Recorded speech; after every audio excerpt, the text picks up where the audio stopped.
This is the Big O Show. This is the Big O Show. So don't you find that interesting that if you're negative about a team, then you're obviously a hater, and if you're positive about something, then you're, because obviously I've been Mr. Positive the last couple of years about the Dolphins. Right. It's pretty safe to say that I'm a Tua believer. I'm a McDaniel believer. I'm a Greer believer. I really love the direction that this organization is going in. I'm sorry if you don't like my positivity. You know what I mean? I hate the direction the Marlins are going in. Sorry, I called InterMiami ultra dysfunctional the first couple of years. I'm sorry. Messi solves all of that, right? Exactly. Now Messi solves that. Now you went and got that, and you kind of fix your problems a little bit now. You know what I'm saying? Yep. You went and got this world-class coach, and you went and got a world-class midfielder and Busquets and all that kind of shit kind of helps. You know what I'm saying? It's just convenient for people because it's either what you want to hear or what you don't want to hear. You know what I'm saying? Yep. So I will say this, and I think you would admit this. You are a top-level dealer of hopium.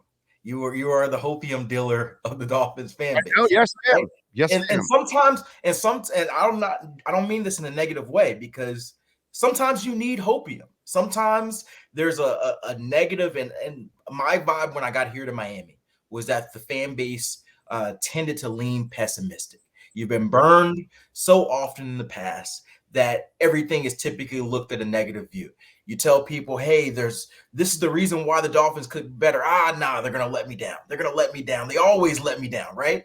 So sometimes you need a hopium dealer to get you excited for a season. It's September. You don't want your team, you feel like, hey, I think they're going to lose. They always lose, right? That's where you come in. You are great. And so I think this year, last year to an extent, but this year in particular, is probably the best year to deal hopium because there is realistic backing for the reason. Now, you could still take that hopium and be disappointed. I'm not going to promise you that the hope will be realized with a long playoff run or Super Bowl title. But what I've seen, there is plenty reason to believe. Like, I cannot say, hey, you're selling people false hope. Sometimes there's false hopium. This does not feel like false hopium. This feels like there's a reason to be optimistic. And so that's what I would say about the hope and the optimism. I think that this team, the expectations should be them competing for the title and winning a playoff game. That's to me is expectation. Anything above that, if they make an AFC title run, a Super Bowl title run, great. Ooh. I think that's probably selling a little bit much. But if you're telling me this team either wins the AFC East and wins a playoff game, or gets in as a wild card and wins a playoff game, and then loses in the divisional round somewhere, I would say that's about where I expect them to finish. Anything below that, I would say it's a slight disappointment, depending on how far they go. Anything above that, I would say they overachieved. So that to me is realistic settings based on what I've seen from the team this year. And by the way, you nailed me, to a T. Yeah. Yes, I am the hopium spreader. Yeah, and I truly believe dealer. You're the hopium dealer. I am the hopium dealer, and I feel like I have to spread the hopium because I've been watching this for over 30 years and covering it, and I truly feel, Cam, this is different than everything else I've seen and covered since the 90s. Mm-hmm. I truly feel that now they have the balance. They haven't had an offense and a defense, an offensive mind, a defensive mind, a front office, a quarterback, and I know the issue with the quarterback, but for me, the issue has never been whether he can play, whether he can throw, whether he's smart enough, whether he can work hard enough. My only issue with Tua is the same issue that anyone should have, and any concern is the injury history. Outside of that, I am all hopium about his play. I think he's a freaking stud in the making, is what I think he is. I think this is a heck of a team, and I haven't felt like this in forever, dude. And so you can't call me a hopium dealer when I don't do it like, oh, he's always a homer. You know what I mean? That guy that works for the team that has to be a homer every year. I haven't been that guy for 20 years. I haven't been positive about the Dolphins for 20 years. So I think that's what makes my level of positivity legitimate, that I killed the Dolphins for 2 decades. So now that by the way, I'm the guy that wrote in The Athletic 5 years ago. Okay? Wrote in The Athletic, said it on Sirius, said it on QAM, fire Tannenbaum and Gase, and hire Chris Greer as your general manager. Right. If I did that when it was all negativity and I said to hire Chris Greer, how in the hell am I going to now say Chris Greer's not the guy? Obviously, if I called for Chris Greer to get hired and he got hired, okay, then, and look at the direction it's going in, obviously it must be, I must have actually hit on it. You know what I mean? Right. That's the way I look at it. Yep. And so I watched Chris Greer grow up. I've been going to the Orlando Gridiron Classic and the Las Vegas Football Classic and the East West Shrine and the Senior Bowl and the Combine for 20-something years now. Absolutely. And I've watched that guy grow up in this whole thing, and I've watched him give the jobs to people. I knew about 5 people in the building when the Packers, when they hired Joe Philbin. 3 of them told me they hired the wrong guy. Yep. He doesn't know anybody and all this and that. And so to me, dude, I know people around the league. I see what happens in personnel. I know guys that started as scouts and now they're assistant general managers and personnel directors and things like that. So I've watched all of this shit. I don't throw stuff out because I pull it out of my ass and just throw it on the wall and see if it sticks. You know, I actually know a couple of people. I've watched this stuff grow. And so for me, I know Chris Greer's history. I know his dad. I know what his brother's all about. And I also know not just Chris Greer, but there were a couple of other scouts in there I'm not going to mention, but they would actually make some good suggestions in the past. And their word wasn't taken seriously. Got you. That's all. And I knew that guy deserved an opportunity. And since he's gotten that opportunity, I feel they've only been on this trajectory. I'm sorry, but dude, the 2 trades that he made with San Fran and the Texans. Great. Come on, man. Great trades. Yeah. There's almost no GM in the NFL that's even come close to pulling off trades like that in their tenure so far. Right. And so briefly there, I don't know if you saw the segment I did. I was rewatching it a couple days ago, but I was on GMFB this summer and we were just having fun segments. And we asked, what draft day movie would you want redone? And my pick was the Laramie Tunsil. Not only for the gas mask and all the why behind it, but also all the GM scrambling. And then the aftermath, the trade that really changed 2 franchises. To me, there's so much to be told behind the scenes with that. And that's Chris Greer making that deal. I still remember him saying to us that Laramie Tunsil came and saw the deal details on the board and said, I'll trade me for that. I would trade me for that. And so that trade is the trade that keeps on giving. And obviously the San Francisco trade that came from it, it really set this franchise up for what I do believe. And I'm not selling hopium. So that's why I think that the hope you're selling, which you say, like you're saying, you have been on the other side of it. You have done the opposite. You have been telling people they shouldn't believe, right? You have valid reason. For 20 years. Yes, absolutely. And you have valid reason to tell them they should believe. To me, this team is in the best position that they have been in, definitely since I've seen them, and probably I'd imagine since the Dan Marino era here. Yeah. Dan Marino didn't have this defense. Yeah. The potential of this defense, because I got to be careful. I've been hyping up the Dolphins a lot, I've been hyping up the defense because Jalen Phillips should have an amazing season. Christian Wilkins should have an amazing season. Zach Sealer should have amazing, but they haven't done it yet. And so it's still the potential of what they're talking about. I need to see Chubb. We need to see Chubb. Chubb, right? We need to see. I forgot Chubb, but just talking about that front 7.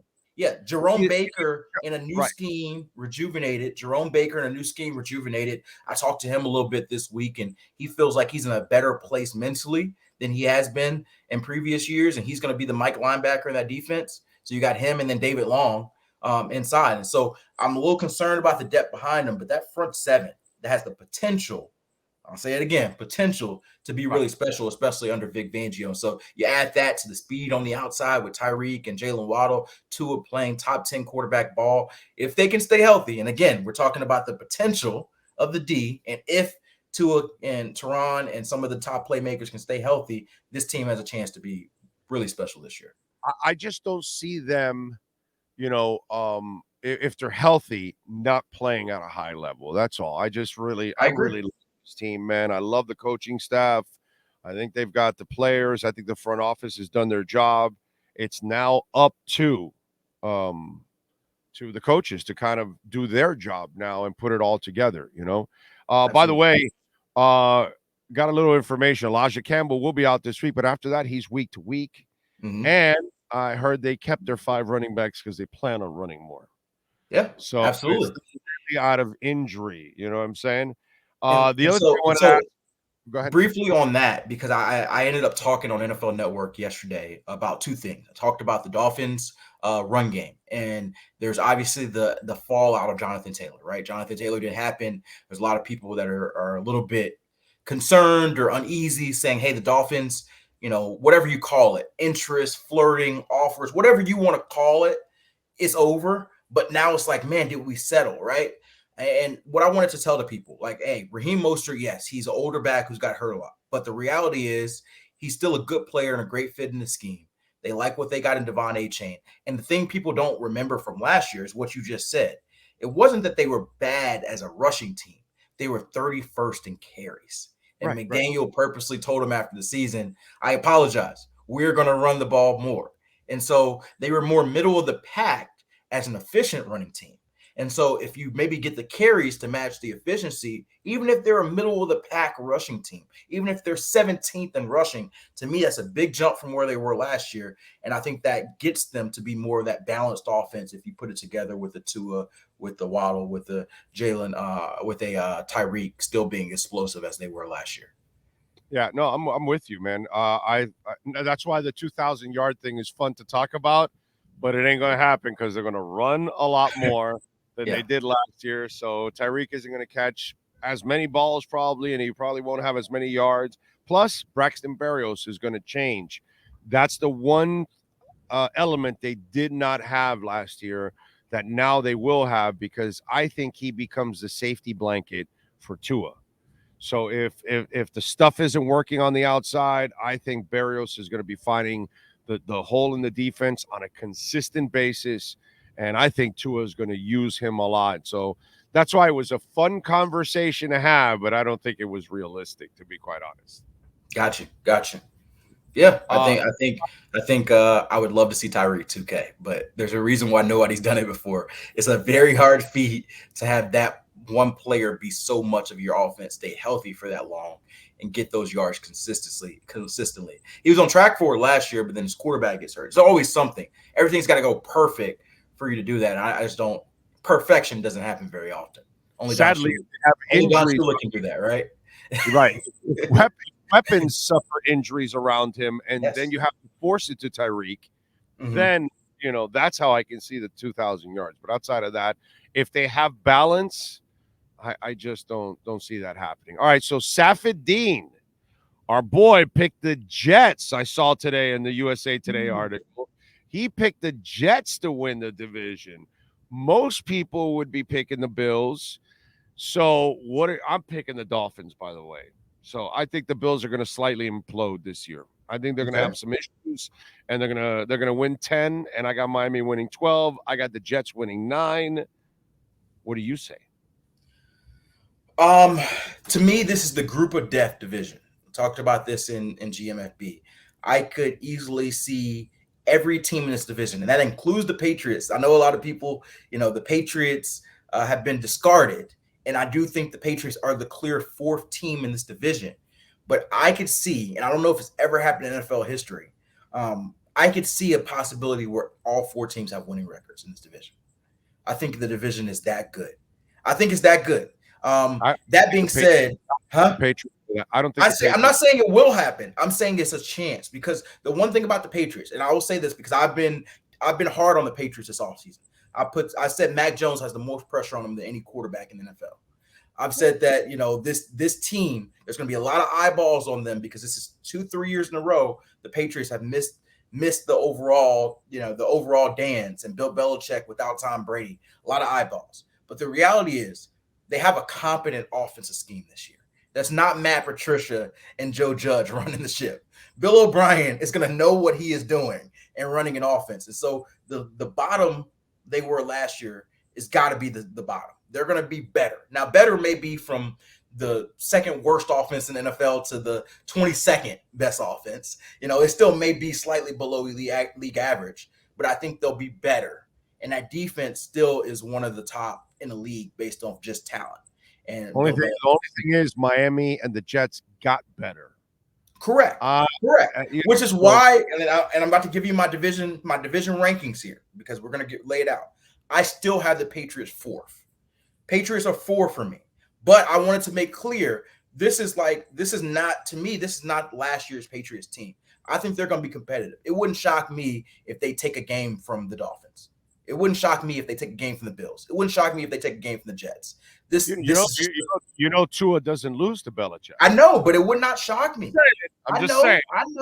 I know. I'm telling you just my perspective. The Patriots are 4, but don't be shocked if they are more competitive than people realize. Number 3 for me, I will take Safedin's Jets as a 3rd team in this division. I think that the Jets, Aaron Rodgers is going to help a lot, but I still have major concerns with their offensive line. Major concerns. I think that although Mekhi Becton is the right tackle, I'm concerned about him lasting the season. Dwayne Brown's coming back as a left tackle. He's been a guy that's been hurt. He's 37, 38 years old. I'm just not certain about that group. And you got a 37, 38-year-old quarterback. I don't know how old Aaron Rodgers is. You can't have a bad offensive line behind him. Now, that Jets defensive front, that's a monster. To me, the Jets will make it in as a wild card team. I said 4 teams could have a winning record. I think 3 teams will make the playoffs in this division. I think the Dolphins, the Jets, the Bills will all make the playoffs in this division. But I have the Jets 3rd. I think they finish somewhere in the 9-8, 10-7 range and make it in as a wild card, mostly because of their defense and Aaron Rodgers stealing some games. And number 2, I have the Buffalo Bills. So that makes it clear. I have the Miami Dolphins winning the division. The key to the Dolphins. Hopium dealer. I am selling hopium. And so you guys know, and a lot of fans have been upset with me about this. I've been a big believer of the Bills. I think the Bills get a lot of flack from Dolphins fans, obviously, because they're a rival. But they have been the kings of the division for 3 straight years. And, you come at the king, you best not miss. This season depends on it's very simple for the Dolphins. Can they stay healthy? That's it. That is it to me. There's other smaller things. Can McDaniel figure out the ways to prevent defenses from using some of the inside shade they use to stop Tua in some of those West Coast games? Can they run the ball a little bit better? Can they adjust the Fangio scheme? These are all secondary questions within the scheme. The Dolphins will win the AFC East if Tua, Teron Armstead, Tyreek Hill, and their key players stay healthy for at least 15 games this season. That's all I need. I don't even care. Tua, if you miss a game or 2, I'm not going to be the guy you got to play 17 games. You got to be perfect. Teron, I understand. He's 32 years old, and it might be a little unrealistic to expect him to play 17 games. If you give me 15-plus games of Tua, 15-plus games of Teron, I'm talking regular season games, 15-plus games of Tyreek, and they finish the season, the Dolphins will win the AFC East. The Dolphins will win at least one playoff game. That is my pick. I like it. And, I talked about this yesterday. They have kind of a secret weapon. As you said, Tua doesn't have to play the 17 games, but in a way, he has prepared himself knowing he needs to play 17 games to sell to the Dolphins and the public and everything and get that big-ass contract. Yep. Christian Wilkins has to prove he can get sacks if he wants to get that fat ass contract that he wants. Yep. Austin Jackson is at the end of his contract, and he finally has to prove that he can be a consistent player there.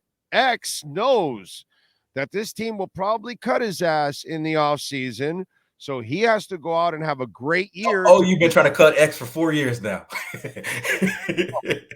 I'm just saying. But you're right. You're right. It is. The money questions are going to come up. The money questions are going to come up. Trading him before, not cutting. Oh, you're right. You were trading him before. You're right. And then 2 years ago, I said Byron will get cut this past off season, and that X will be cut the following season. Because it's just money. It has nothing to do really with the player at this point. It's just money and deep into the contract. Plus, you drafted Noah to become one of the guys to take over for either Jones or X. That did not work out. You now drafted Cam. Let's not kid ourselves. Cam and Kohu are here to be groomed to take over for one of the expensive corners because, as you know, I'm playing the game. The game is, we need to get rid of Agba. We need to get rid of X because we got to go pay Jalen. We got to pay Hunt. We got to pay this. We got to pay that. So it's a plus minus thing. And that's why I'm looking at it that way. So X also has to ball out because he's at a point where he either has to force the Dolphins to say, oh, no, we got to make another run. Let's keep X.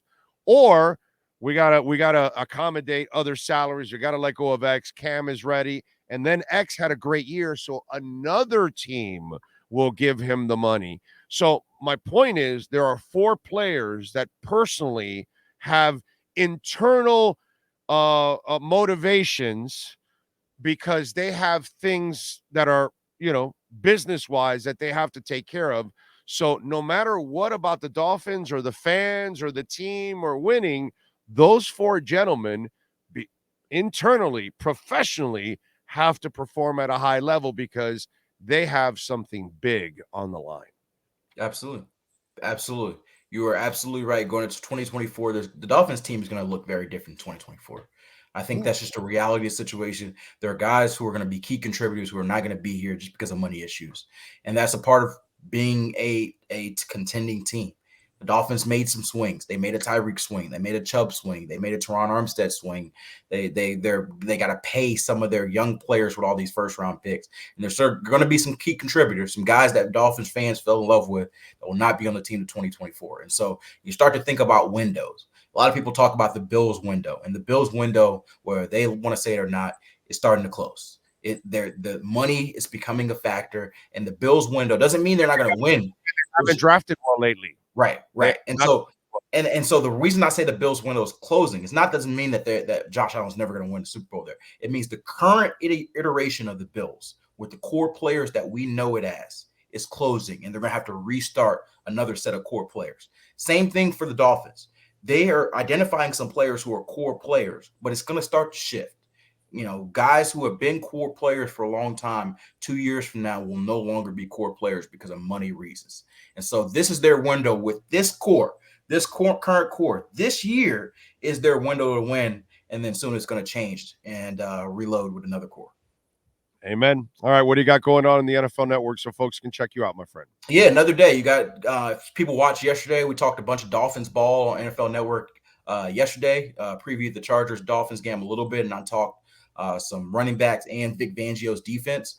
Shared a few stories from the locker room. I'll share that on Twitter later. But today we'll be back on and talk some more Dolphins. And so we'll talk a little bit more big picture today. Yesterday I got a little bit into the weeds about their defense, about their running game. Today I'm going to talk a little bit more big picture expectations. And so you'll see that from 7 to 8 p.m. on NFL Network. I'll talk some Dolphins. I'll talk some Panthers, Carolina Panthers as well. And then we got the holiday weekend, and then we go into week 1. No doubt. And by the way, I don't know if you saw my tweet back at you. Those freaking Houston Cougar unis. Oh, those are clean. Those are clean. Houston Cougars play Saturday night, baby. I love it. And so it's interesting. I was talking with someone yesterday about this. Obviously, Dolphins fans have a lot of conversation about their throwbacks. But I think there's a universal argument with, I'd say 90% of Dolphins fans, that these throwbacks should be the main jersey, right? I don't think it's much of an argument as much of like this is what Garfinkel will bring it back. Watch. But there's a legitimate argument about the Oilers uniforms because the Tennessee Titans have ownership of it because they moved the team that used to be the Houston Oilers. Houston as a city feels like they own the Oilers. And so when you see these jerseys, there's always an argument on my mentions. When I posted the Tennessee Titans, because they're wearing some Oilers alternates this year, you got Titans fans that are like, oh, these are awesome. These are amazing. And Houston city folks are like, y'all are Steelers. Y'all stealing our jerseys. And so I posted the Houston Cougars jersey and the same thing. Houston folks are like, yeah, this is our pride. This is our city. Whereas my Tennessee followers are like, yeah, you guys are copying the Titans. And so it's a fun little rivalry there. I don't care. I don't pick sides. I love the jersey. The Titans don't have red. That one had red, actually. The unis that the Houston didn't. Wasn't there a little red in there with the blue and the white? Yep. With the powder blue. Wasn't there a little red? It's not the same. It's not the same. But the Titans do have red. The Titans jersey does have a little bit of red, but it's not the same. Oh, yeah, that's right. It does have a little red. That's right. Yep. It does have a little red in it. You are correct. But you know what? I wouldn't give a shit if I'm Houston. You guys designed some really sweet unis because I even like their original logo and the way they structure it. It looks great. But when I saw those, I was like, man, that's whoever designed it had a nice eye for it because even the cursive spelling of Cougars looks super cool in the colors and everything. So, or Houston, what was it? Was it Houston or was it Cougar? No, it was Houston on the helmet. Houston on the helmet, or was it? Let me see. It's Houston. I know the Cougars was here and the Houston was here. You're right. Yep. So it's definitely it's Houston on the helmet and Houston on the jersey. Houston on the helmet and Houston on the jersey. And there's the first game of the Big 12. They're playing their first game as a Big 12 member, so they got Big 12 on that side. So that's sweet, dude. Those unis were really, really nice. It reminds me of the Chargers and then obviously the old Oilers uniforms. Powder blue is just something that like the powder blue Charger jersey. That's one of the coolest jerseys in the history of the NFL. Yeah, I mean, damn, dude. I had LT as my keeper in a fantasy league for like 7 years.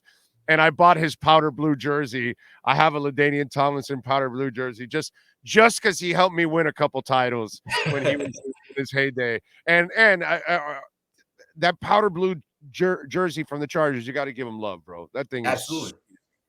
Absolutely. All right, Cam, have a great weekend. Enjoy it, my brother. We will catch you on NFL Network tonight. Appreciate you. All right, sounds good. Thank you. You got it. And follow him on Twitter at Cameron Wolfe. We unleash.